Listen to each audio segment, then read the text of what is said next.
Yadav, Global Sourcing Quality Leader at Baker Hughes. Mr. Prasadd has 23 years of expertise in quality systems and problem solving. He began his career as a SQE at 𝗔𝗶𝗹𝘆𝘀𝗀 and has progressed to the highest level as a global sourcing quality leader at Baker Hughes. He is the first RCA leader in the APAC region. He has exposure to industries like oil and gas, energy, automotive, engineering and services, demonstrated strong supply chain and organizational skills. Ladies and gentlemen, I know we have a small bunch of people. People are still eating. They will join us shortly, but we can have a round of applause for Mr. Prasadd Yadav. Hello. I know after having the tasty food here, it's my responsibility now to keep you all away, for sure. And the topic which I decided, which has come to my way is how we can forecast and analyze the data to ensure that the procurement decision, whatever we do, which will be effective as well as we can get benefits to the organization. Right? And that's the topic which I have. I'm really glad to be here. Ivalua has requested me to be a part of this as a speaker, so I'm really thankful of them. As introduced that, okay, I started working with Baker Hughes. I just picked up one slide, which is definitely the data is really available publicly. It's not the internal data. As we know that it's always important that what we share, it should be complied with the requirements. So, as the Baker Hughes, definitely when we say data analytics, right? So, definitely when we see how the business is running and how that data will be getting cascaded at the bottom when we do the supply selection as well as the onboarding, the qualifications and other stuff. So that definitely helps to indicate. So these are the high numbers which we could see. And I just want to give here the complexity of the business, what the oil and gas industry in terms of the Baker Hughes has. So if you look at the two pillars here, and one is the 𝗏𝗏𝗏 and 𝗏𝗏s, which is nothing but oil field services and equipments, which is more on the services side, where we are working with the customer side directly. And another pillar is IET, Industrial and Energy Technology, which is mainly on the project-based deliverables we do. Now, when it comes to the two different business perspectives, right? One service side and one is the product side. Then the supply chain, which is used for this particular areas, is also varying. And the complexity is more, as earlier speakers also talked about that when it comes to the supplier base, we have diversity in that. So sometimes we need to deal with distributor, dealers or traders. At the same time, we need to deal with OEMs, which are bigger in scale as compared to the business what we do, right? So, and similar thing which the Baker Hughes also, or we also face in the same way.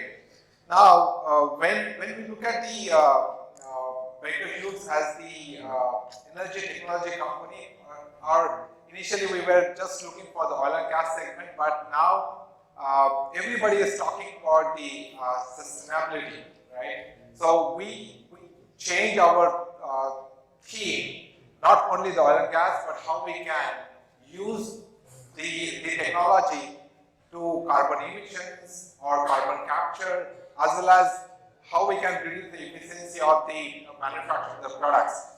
So looking at that, definitely According to the topic, definitely it is most important that how we can use the available data and analyze it and effectively utilize it to identify the right supply chain as well as we can get the cost out to the organization. Now, looking at that, I just picked up the picture here in terms of the complexity of the supply chain in bakery foods, where we can see we split the supply chain with respect to the categories. So when we say categories, then it goes by the commodity, maybe raw material, forging, castings, or we can say chemicals, minerals, electronics. So then when we say the categorization, then we split that supply chain, categorize them into that particular categories, and then we identify the supply chain with risk-based analysis, right? And when we do the risk-based analysis, most of the people will talk about, okay, we focus more on the high-spend suppliers, but most of the time it gives the wrong impression where few of the suppliers may be critical to run the business. And in that case, definitely we need to see that risk analysis is most important. As we can see that as a quality terminology, as I am from the quality background, the FMEA is the mostly used as the risk-based tool in the automobile sector, and which does base the how RPN, which comes on the occurrence and detections and the number of severity of that particular process. After the COVID, most of the speakers talked about that, okay, how it's impacted this complete supply chain in terms of the availability of the raw material. Then next is the shipment or the logistic issues. Then it comes to the Ukraine, the social, or we can say the war kind of situations. And now definitely there are certain social imbalance, we can say, that definitely impacts the complete, and on that basis, probably these are the factors that's coming into when we do the risk assessment of the suppliers in that categories. Then another factor which comes as the region. So when we see as we are in India, so we can see China plus. That's another factor which is there. So everybody is looking for India as the next source of or alternative to China. So most of the we can say the investments which is happening around, or most of the companies' focus is more on the income, right? In that case, definitely we need to see the regional focus as well as analysis when we do the supplier selections. And the third pillar is about the product line. So as I mentioned earlier, that okay, the bakery has the 4 different product lines, and within that there are 6 to 8 product lines within that. So the impact of each product line is coming, or I would say the growth of bakery goods is inorganic as well as organic. So when it comes to the acquisitions or partnership, then definitely the different tools comes along with that, as well as the different practices for the sourcing comes along with that. So how we need to deal with that, and that's the reason the third pillar, which is about the product line, which is also another critical factor which we consider during the risk assessment or data analysis standpoint. Now, when we see the digital platform today, if you see most of the stalls which are outside, those are talking about the various digitalization which is coming up in the industry, which definitely helping out to minimize the risk as well as minimizing the timeline for the procurement standpoint. At the same time, what is critical is as we can see, when different ERPs which is already there in the organization, how we can integrate them. how we can get the data from SAP or Oracle at the same time and that integrate with that particular commodity, and so that you can populate the actual consumption or actual buying for that particular commodity as a one stream, right? And during the panel discussion, they are also talking about, okay, it is very critical as of today, and which tool we should choose. So that's also another question which definitely I would like to get answer during this forum. So that's the reason I used to be here. Then second is the categorization consolidation. So when we consolidate the suppliers within that categories, the next important factor is how we can minimize the supply chain or how we can consolidate the supply chain. So while talking with a few folks, I understood that, okay, when we list down the suppliers and where the spend is the first criteria, which is most of the people considers as the cost is a factor everybody looked at. Then second is the risk on the basis of the single source suppliers, or this is the very close to the customer or customer imposed suppliers. That is also another area which we need to look for. But remaining suppliers, only where we do a business annually or maybe once in 2 years, these suppliers probably we can consolidate, and which definitely helps to minimize the complete supply chain and the monitoring by the company. So that is also another point which falls within the categories consolidation which we do. Third is the benchmarking. Now, when Hitesh mentioned about the scorecard, right, which talks about the supplier performance, and we monitor on every annual basis. So that is nothing but which we do the benchmarking in that category, how the suppliers are performing in most of the things which we do OTD, right? Cost, overall, then how they are delivering, right? And these are the factors which we consider majority of them, and definitely the benefits which is coming out from that suppliers. Fourth is about this when we look at the products as well as services.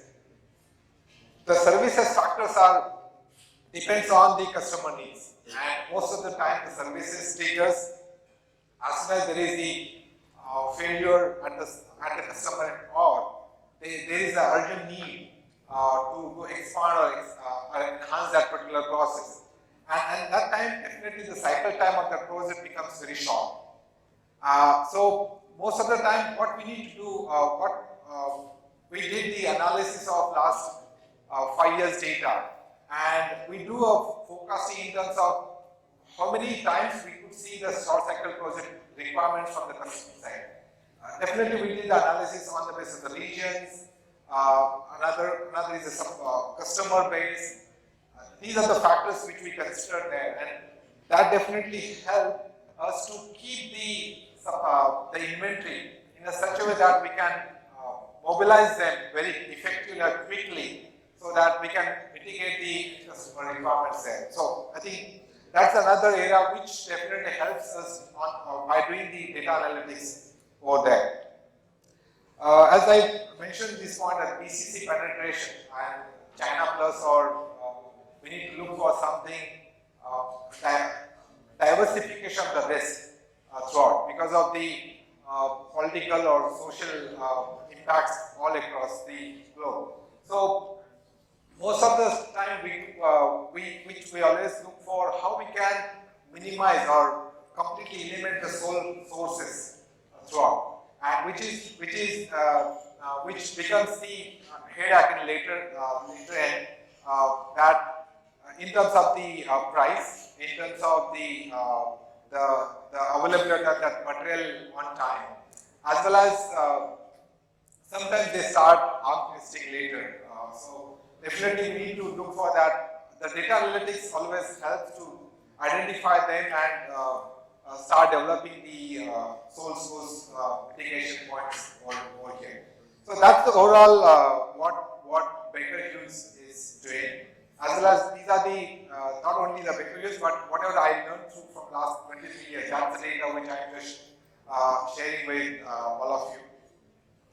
Now, since morning we talked about the mitigating the risk, right? And definitely the resilience is most important thing for the supply chain, and where the raw material shortages, which is impacted after the post-COVID, probably that is what we need to work on while doing the analysis, data analysis and forecasting. Probably it will definitely help there. Then inflations. So we could see there in between the raw material prices will shoot up, depends on, and now we can see that okay, these are coming down, or definitely 20-30% reduction in that. That is also another important factor which will definitely help when we have the forecasting in place. We can place the bonding with the hedging the cost with the suppliers. Definitely there when there will be any facility in the economies, right? Geopolitical challenges we talked about, and the last one is the how we can keep the data security, right, and data privacy. So during the panel discussion, that last question was about that, and we can see that today's scenario, definitely IT team always works at the back end to ensure that how we can keep the data secure, and these are the 4 bullet points which I just keep as the summary of my thought process today. Any questions, comments?